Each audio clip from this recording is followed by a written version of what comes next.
shy, which was actually wooden balls, which the wood turner made, which we threw at tile. We'd made ceramic tiles at the time, and they threw these wooden balls at pictures of Margaret Thatcher and Tebbit and all the Conservative government, which was just really innocent. That was a fortune teller and all sorts of things. It was, and bands. I mean, the whole thing went on all day, morning till late evening. Wonderful. It was a fantastic affair. Yes. People still talk about Womping, and that was the date of the last Womping, was 1982. And it just got too popular. It did. Too successful. Absolutely, it was the biggest event in Harlow. Yes. Bigger than the time show. Really. Yes. Just shows that people enjoy being a bit crazy. It was manic. Yes. Oh, and I mean, I remember, and we ran out of beer. We had 18 barrels of Adnams, a barrel of AK and a barrel of Guinness, and a shed which was, it was the shed which burnt down out there, which was like 10 foot by 8 foot, stacked with bottled beer and cans of beer. Yes. And we ran out at 6 o'clock in the evening. I always remember spending the entire evening trying to buy barrels of beer in Harlow, you know. Get them shipped down. Bought one from the rugby club and the pubs, you really spare barrels of beer. Amazing. And you made a decent amount for charity on that, bit of money to give to a charity, which was the Hilary Henderson Memorial Fund, which was well-known actor. I mean, he was well enough to have his portrait on the outside of the Radio Times, which I wish I'd kept. But Don Henderson was an actor in Harlow, was an amateur actor, and then joined the Royal Shakespeare Company, and then did telly, as it was well known on telly. And he married the person who did the wigs for the Royal Shakespeare Company, and she suddenly got ill, and she was one of the most healthy people, you know, those sort of people that you would say were not so much beautiful. I mean, she was nice looking, but she was just bubbling over with health, you know, long straight hair and just a perfect person. And she suddenly got this, I don't know what it was an unknown disease.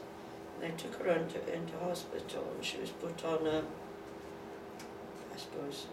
resuscitation machine in Coventry. They were living in Stratford. And she got better, and they took the machine to use it for somebody else, and she suddenly had a relapse and died. And she was, you know, in his early 30s. It was a terrible tragedy. So Don Henderson set up a fund to buy another machine, so that there were two for the Midlands. And that machine did actually save the life of another actor. They did it, and that was the fund we paid into, which is quite an interesting story. Yes, isn't it? Just very good. So, very good. okay. That's a link between art and the performing arts. Yes. Yeah.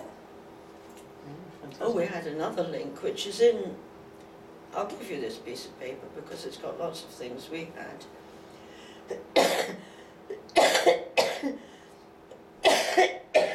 Still recovering, I can hear, so.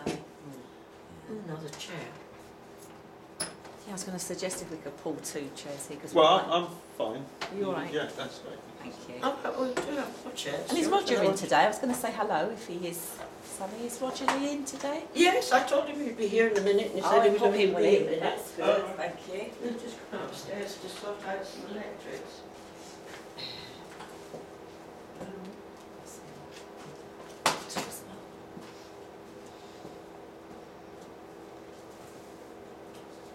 I don't know if you want some pictures taken, Nicholas, actually buy some art rather than just Yeah, here, that's or good. what do you think? Do you want the actual interview at the table? Or? Well, it's nice to do one of the integers. And then maybe something. Yeah, a picture of her, if she's happy. Yeah.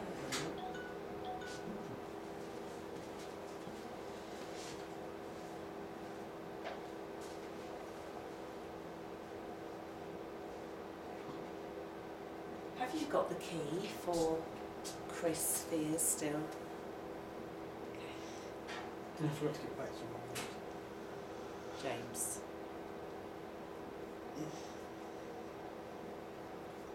Has it? Yeah, I'll pop it back into it when I go back up there.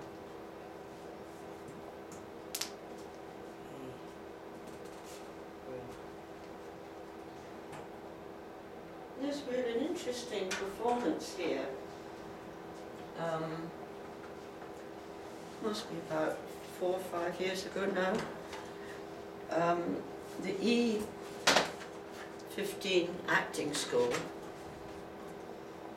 wanted to put on a performance to commemorate the end of the abolition of slavery. And there's a slave, I think the last slave in England, no perhaps not, but it was unusual for a slave to be actually buried in the churchyard, and she was buried in the churchyard of our little church. Little church that we passed on the way here. Yeah. A lovely little church, that one, isn't And, it? you know, it's quite well known, this slave, so they wanted to do this performance here, which they did, and it was absolutely fantastic. The students wrote it and wrote the music for it and performed it, and they started out on the island. They had the going into the village and taking the slaves and dragging them off. We used Alan the blacksmith is restoring an old Dutch barge, which is just as you come down the lane. It looks like an old wreck. In fact, it's all new. He's building it gradually. And they moored it off the island and used the hold to be the holds that the slaves were shipped in. And I'll just never forget it. You went on and it was on board and it was absolutely pitch black. You know, you're not often in a dark space where you just cannot see anything. And they had the screams of the slaves and the noise of them banging their heads on the walls. And you were in there for, I think it was less than 10 minutes, and it felt like forever. It was just horrendous, and you know, there wasn't much space for the bit of the audience that was in there at the time, so you felt cramped and dark, and you know,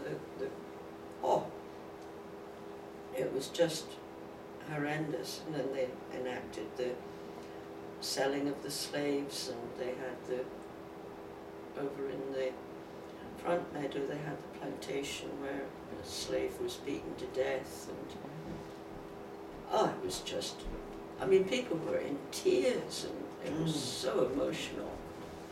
And the slave owner used the house and stood on the balcony and spoke, and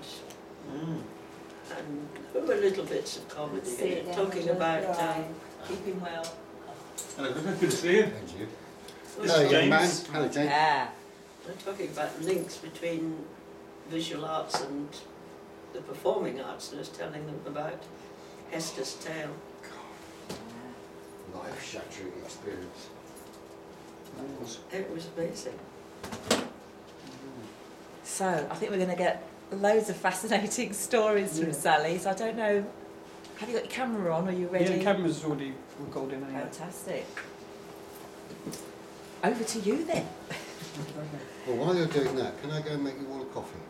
Oh, Yeah, yes, please. please. Thank you. Yeah, I'd Thank love you very a much, coffee. Roger. Yes, please. That'd be fantastic.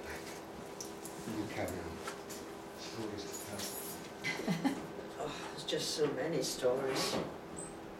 So I was told that you trained and practiced in Soho to be an artist. I didn't train, no, I went to Edinburgh College of Art, which was one of the leading colleges. It was a fantastic art education. What made you move to Harlow, into the new town?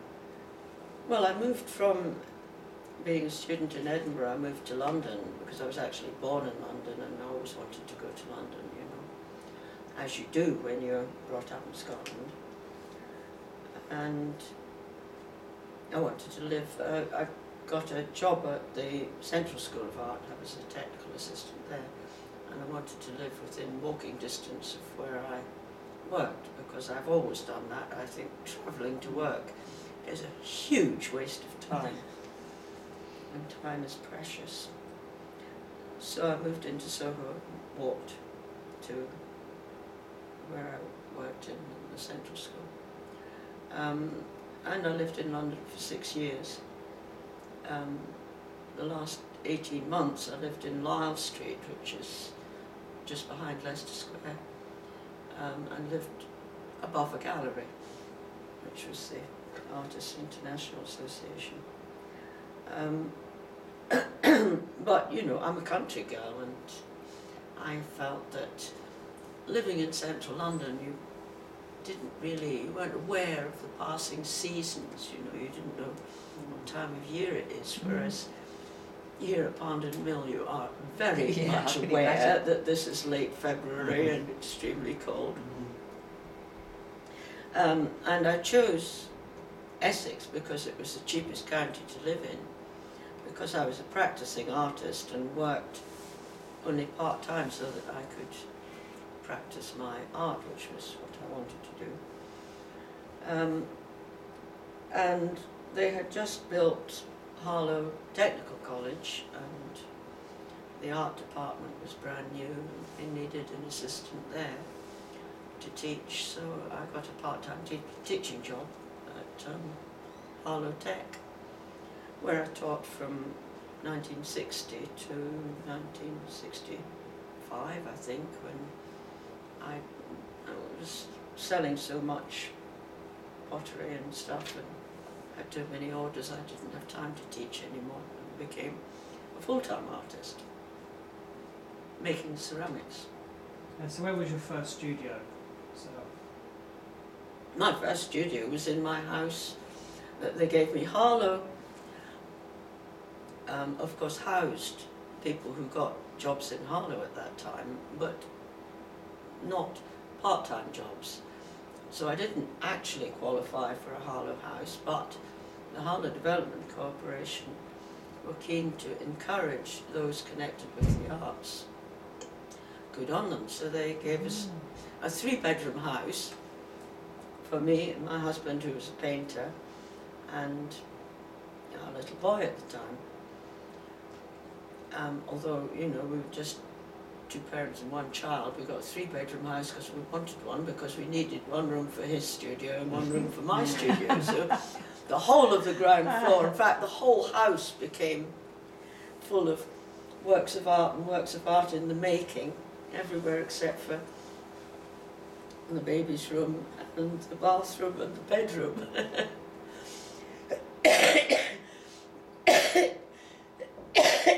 Sorry about this cough.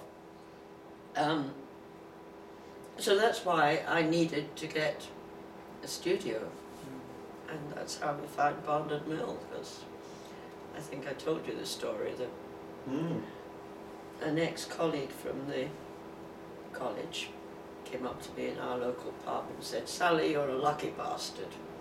And I said, "Yeah, I know, you're lucky Sal, that's right." He kept going on and on about it, and I said, "Is something you're trying to tell me, Jim?" He said,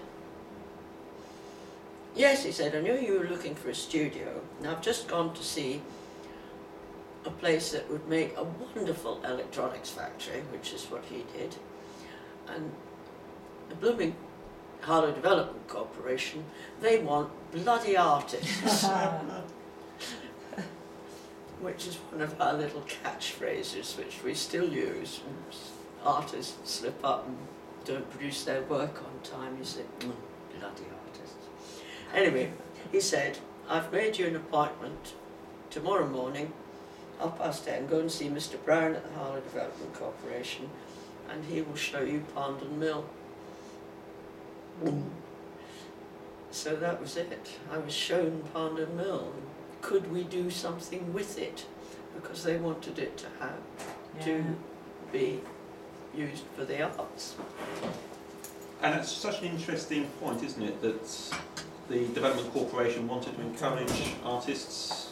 Oh, indeed. Yeah. Indeed. And I mean, they encouraged us and were extremely helpful.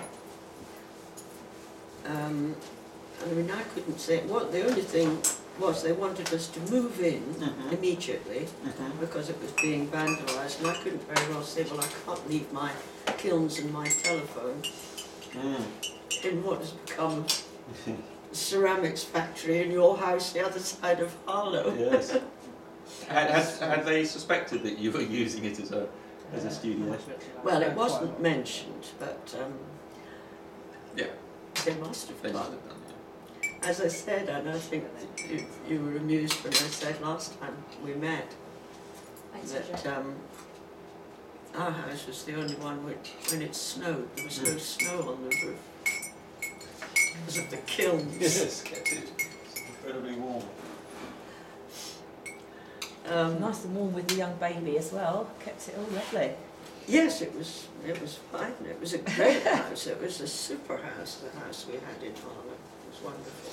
Whereabouts was that first house that you had? It was at Bush Fair, Okay. and it overlooked Southern Way. The road was called Little Pinchers. It was nice. Bush Fair was the first house, you said? The Yes. area Very was close to called where we Bush are. Fair. Oh, It's right, the skills good. centre. Yeah.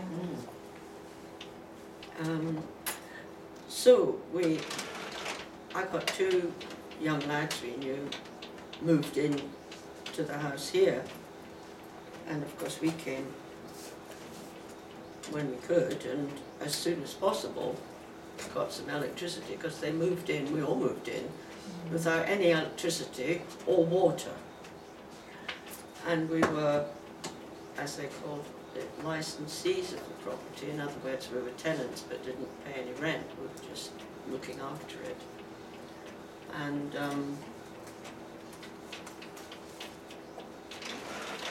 they found that it was actually not legal to have people that were not squatters living without drinking water. And the pipework had been led from the pump to the well and to the tanks in the house, so they replaced that and replaced the pump, so that we then had, and of course they needed electricity for the pump, so they actually switched on. The electricity board wouldn't give us electricity because the wiring wasn't up to scratch, but they got them to put the pump on, so we did have electricity, and somehow somebody managed to get a wire from the pump to make one light in the kitchen. And we lived like that for ages. And How of course long would you say? Oh, I mean, it must have been a year before we had lights in the bedrooms Really? Oh, wow. with candles. You can't even think about that now, can you? But I mean, we Incredible. didn't have time to sit down and watch telly or anything. We didn't No. have television for many years. Not until there was colour television. The first television I had was a colour television, which was when they first introduced credit cards. And I had another husband then who just went out and blew. We had £500 each credit, and he went out and bought the sound system and the television set with his, and we put deposit on a new car with mine.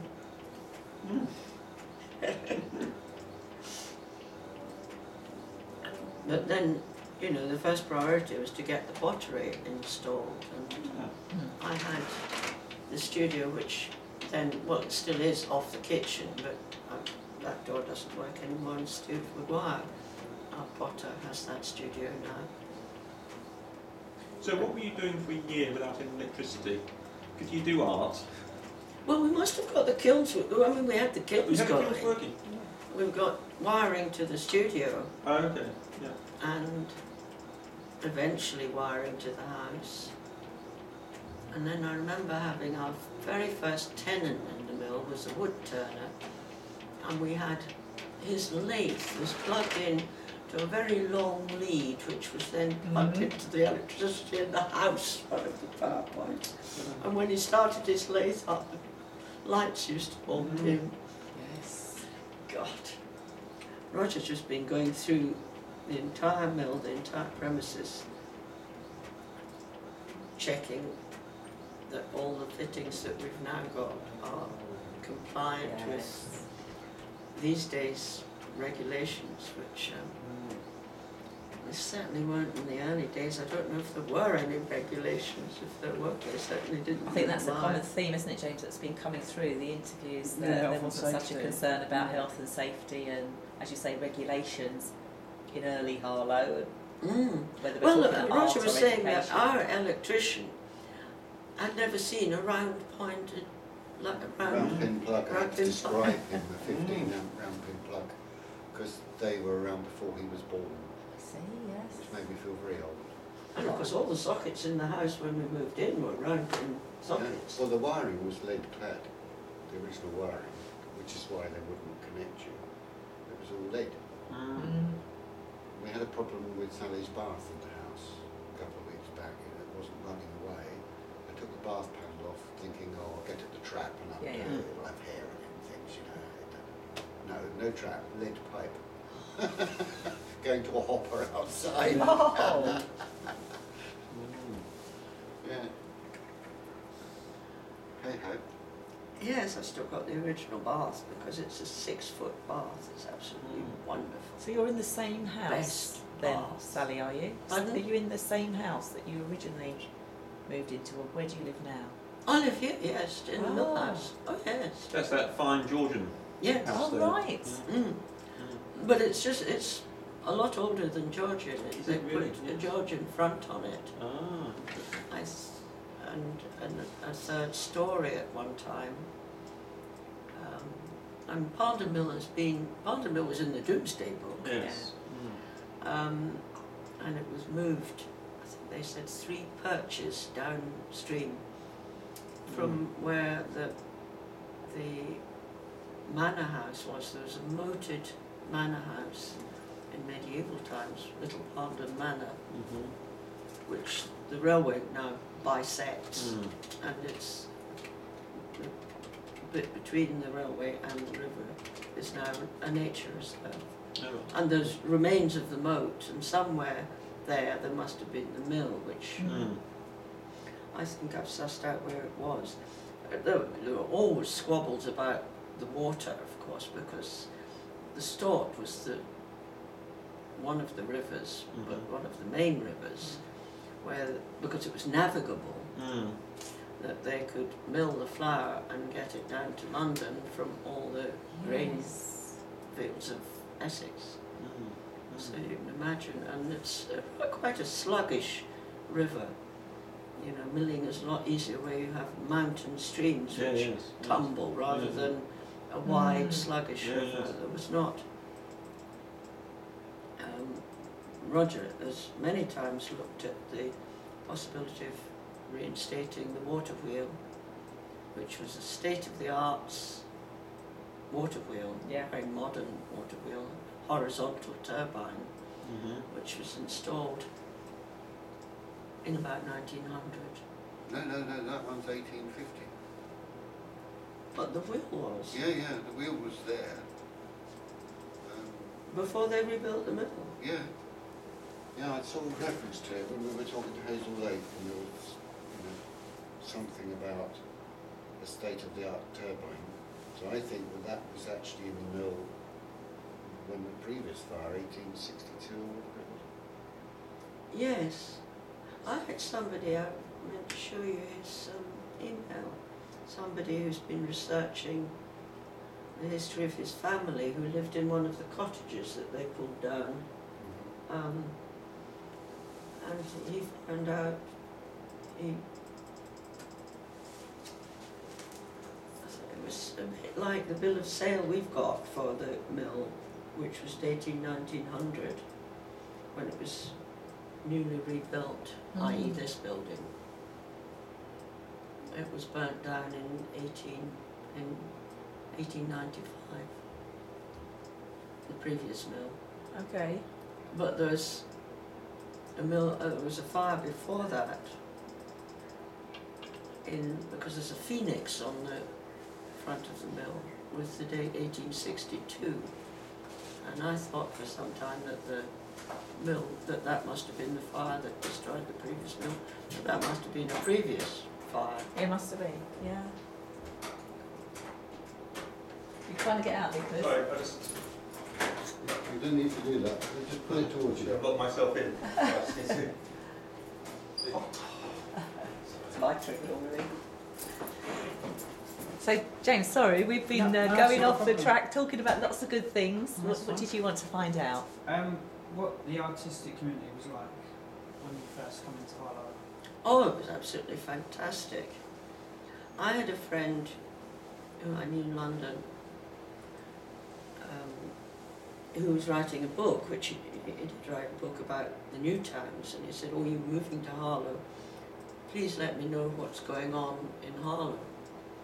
So I gave him a list. I found out, and they'd set up the Harlow Arts Trust, that you must have been talking to Angela Godfrey about, who were purchasing contemporary sculpture and siting it around Harlow. And we've got the biggest collection of contemporary, of 20th century sculpture in the country, in Harlow. So that was happening, which was a big, it was important. Freddie Gibbard, of course, was living in Harlow and was building the Gibbard Garden, which has become the most famous 20th century garden in the country. The old Burney Quartet was being set up, which became world famous. The theatre was flourishing. My friend Don Henderson was part of that, of course. They won the International as Stedford, and I think there were 5 different theatre companies, all of whom were excellent. There was jazz in the town, modern jazz, traditional jazz. It was just buzzing, absolutely buzzing. It was wonderful. So I told my friend about all the activities that were going on. He said, "Well, I think I'll just write a book about Harlow." Yes. How has it changed since? How would you describe it? Is it still as vibrant or? Well, I think it went through a doldrum period. Harlow did. It sort of lost that sparkle. An awful lot of the original buildings were pulled down. There was this concrete disease that a lot of the buildings had. So the original Gibbard buildings went. They pulled the college down. The beautiful Longmans building, which was an amazing building. They pulled that down and built hideous buildings there instead. They lost the place a bit with planning, and there was no sense of maintaining some of these things, although they did maintain the green wedges, which was the plan, When I say Freddie Gibbard, I mean Sir Frederick Gibbard. And, his town planning of Harlow, I think, is the best of the new towns that were built after the war.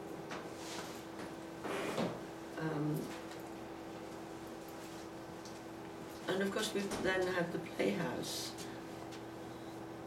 and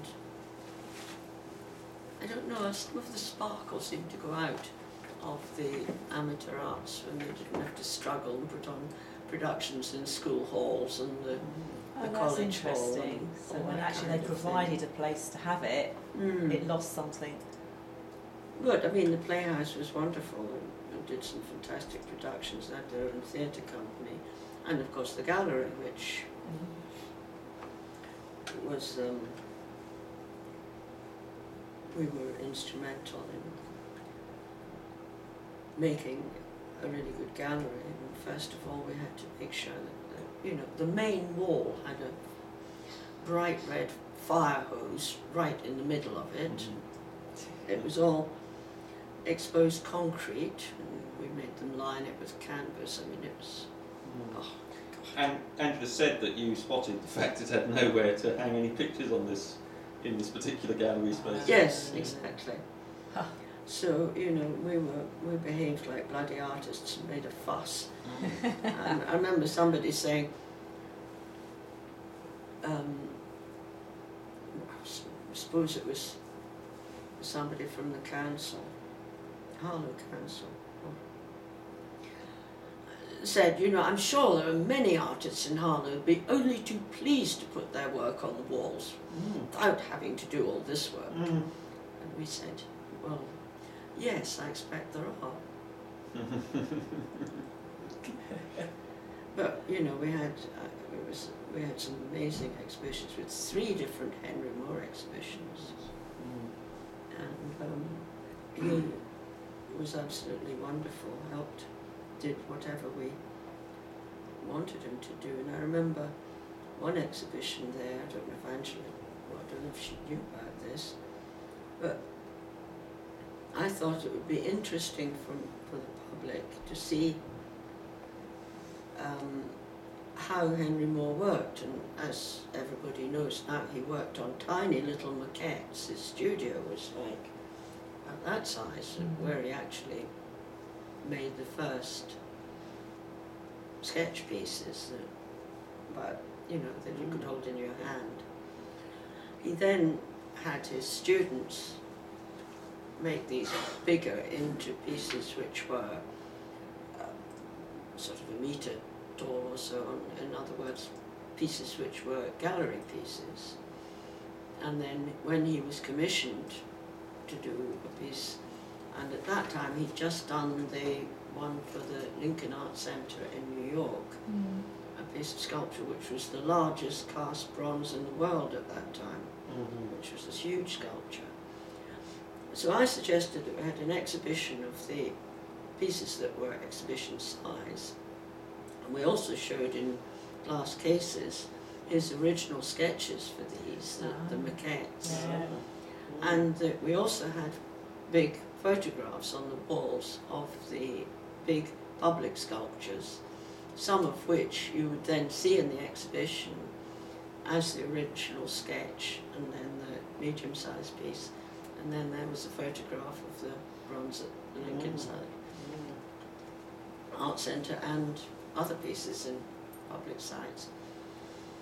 And we had a piece of sculpture in the foyer, which I just remember getting that into the foyer of the theatre, and we'd measured it, and measured the sculpture, and it just wouldn't quite go in through the main door.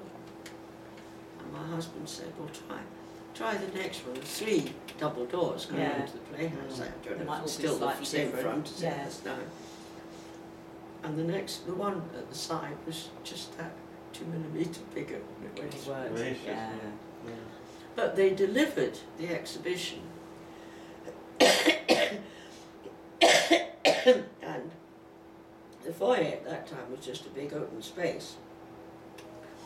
And all these maquettes were lying on the floor of the foyer, just with a luggage label on each one, which it was. I have never been so tempted to do some shoplifting in my life. They were just lying there. Anyone could just pick one up, put them in the pocket. I said, get those out of here, it's in my safe. Yeah. Could you imagine it? Yeah. Imagine what they're worth now. Yeah. But even then. Somebody wasn't thinking. And we had all, well-known English painters, the top people working in England at the time, put on exhibitions at the Playhouse Gallery. It was excellent. The interesting about this sort of link with art and Harlow is that it's got to start somewhere, hasn't it? Someone's got to make that decision, and then it sort of snowballs, doesn't it? Once you get, you attract people to Harlow. Yes. Then they create enthusiasm for it, and they bring people in, and then things happen, art galleries get built, established, you attract Get built, yeah. things, Yes. you know, so... Oh, it's the people that make the difference, Mm. definitely. And, you know, the whole Newtown thing was a great experiment. Yes. It was wonderful to be part of it, as it was still, it was half built, I suppose, in 1960. Who do you say were the key people behind this experiment? Well, Sir Frederick Gibbard, for one, and of course he married Pat Fox Edwards, as she was then, and she set up the Harlow Arts Trust. Right.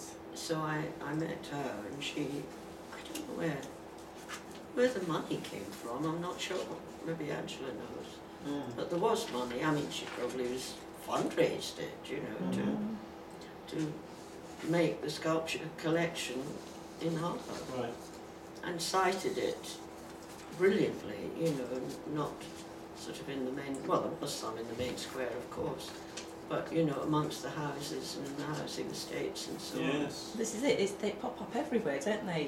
on. It's amazing. It's not in one central place. It is No, literally it's all everywhere around throughout Harlow. Harlow. It's Doesn't absolutely matter where you fantastic. live. There's a piece near you to see. I mean, we had, in Bush Fair, we had Liz Frink's boar, oh, yeah. which was the original boar which she made, but it was made of cement fondue, which is sort of concrete on a wire armature, and they said it was vandalised. It wasn't vandalised. It was just everybody loved it. All the kids climbed on it, and it was really art used. Yes. It was just appreciated and played with, and it just And wore out. it was a good thing. It's It showing was that people wonderful. loved it. Yeah. Yes, it wore out, and she made another one, which is now in the Water Gardens. But I think it's not. Saw that one there. It doesn't have just that spontaneity of the first one, because it was a cast piece, and you know, Yes. stronger and more important, and not as just as intimate as the original boar, which I can see in front of me now. I can remember it so clearly. So with Pat Fox Edwards and clearly Sir Fred Gibbard, I mean they must have And made... she became Lady Lady Gibbard, Gibbard, of course. Yeah, so they became a very dynamic team. Oh, absolutely. And I mean, she still was when, you know, after he died. And I mean, she came here. She used to bring her great big wheelchair into this gallery, Yes. wheel it round. I thought, oh my gosh, can I knock something over? And she used to buy things from here. And she was a wonderful person and absolutely dynamic. And yes, there's people like she who've made Harlow as they are. Yeah. And why do you think you were chosen as the saviour of this place? Well, I was available. I mean, where do you find an artist that takes on 3 acres of Yes. jungle Yeah. and a near derelict building and turns it into an art centre? I mean, as I said, I was a country girl. I knew what to do.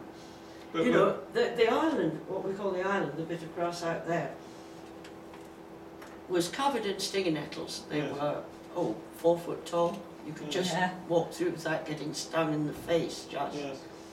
And I knew how to deal with it, because stinging nettles don't like being cut. Grass is the only plant that flourishes by being cut. Right. Yeah. Yes. So I said, what you do, you sprinkle you cut it, sprinkle grass seed, and keep cutting it. And we had a scythe. I bought one in Scotland. Got one bought for me in Scotland, because it's the different design from the scythe they have in England, and it's a much easier one. And I knew how to use a scythe. You used to cut that. But at the time, I mean, were you a well-known? Were you a well-known local artist at the time? Oh yes, I mean, Yes. I was involved in the art scene in Harlow Right. before we had Barndon Mill, and we put on Yes. exhibitions at the college. I mean, I was teaching at the college. It was Right. the new Yeah. art department. Right. In the beginning, there was just me and the head of department, and then there were other members of staff who, of course, were artists, so that was a little nucleus. Yes. And the students, and I put on exhibitions of the students' work, and we put on talks, and we had lectures in the lecture theatre at the college, and all kinds of things. And there was another artist living in Harlow called Graham Metzen, and well, he came round to see me when I'd moved in and said, hello, I'm an artist too. So, you know, we used to, he moved to the States and then to Canada, but we still keep in touch. Yes. And in fact, I helped organise an exhibition of his work in the Gibbard Gallery 3 years ago. And, he's still doing it over there, emails me all his news. But he was a live wire, and yes, we did. Oh, we did a festival of the arts. It was the first of many it was going to be. And he had organised to have work come in from all over the world, and I remember having sculpture by a Japanese person. He chose the artists and got them and everything. I was just the one that was at the college. We had to deal with them all arriving and find somewhere to put them, and oh God. And then we had this exhibition at the college of, there were paintings and there was sculpture, and then one of the it was Jim Delaney, the one who told me about Pound Mill that I mentioned earlier, that hung his plimsolls, as they were then, not trainers, off a protuberance of one of the sculptures, and it was then realised that this protuberance was one of many penises that were covering this sculpture, and it got banned and was put away in a broom cupboard, and of course this then hit the headlines of the press and made the nationals, and good publicity for the great exhibition. publicity. Yes, I can imagine, yeah. So I mean, yes, the arts were eventful before we came to have Pound and Mill. Anyway, we must have convinced the Development Corporation that we could do something with it, and it wasn't that long. That was '68, and I still did a teaching job in London. I was in touch with the art scene then in London, and I imagined that people would want to come from London and have studios in the big floors of this building, because it was impossible to find a studio in London. There weren't any. But at that time, just as we were refurbishing it, they started Space Limited in London, which was taking the old warehouses, which particularly St Catherine's Dock, before it came, you know, they were all knocked down, and St Catherine's Dock is now as you know it. But then the warehouses were there, and Space Limited were letting them 2 artists to use as studio space, and they were huge, and they were charging less than Harlow Council were charging us rates for this building.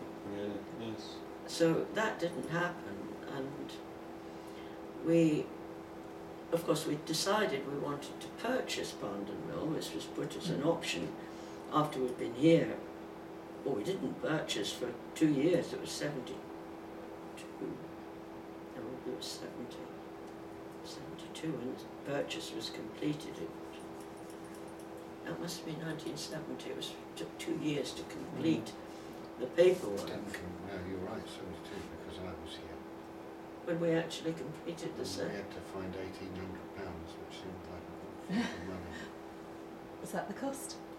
What? That's what you had to Pound find, 1800. No, It was the interest It was the interest or on something. the mortgage, Yeah. because we'd got, the corporation organised a mortgage for us, because it was very difficult, because it was part residential and part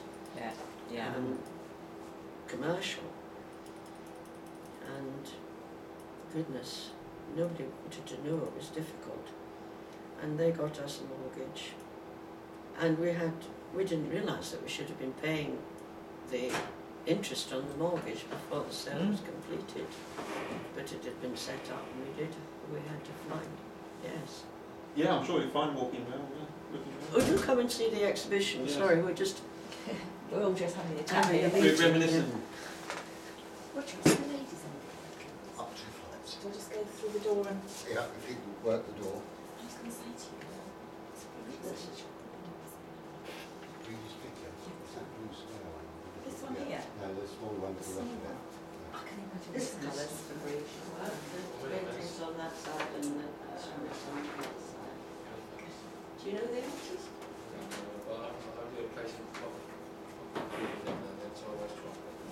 So it's a lovely exhibition. This is nearly come to an end. Its last days on Sunday.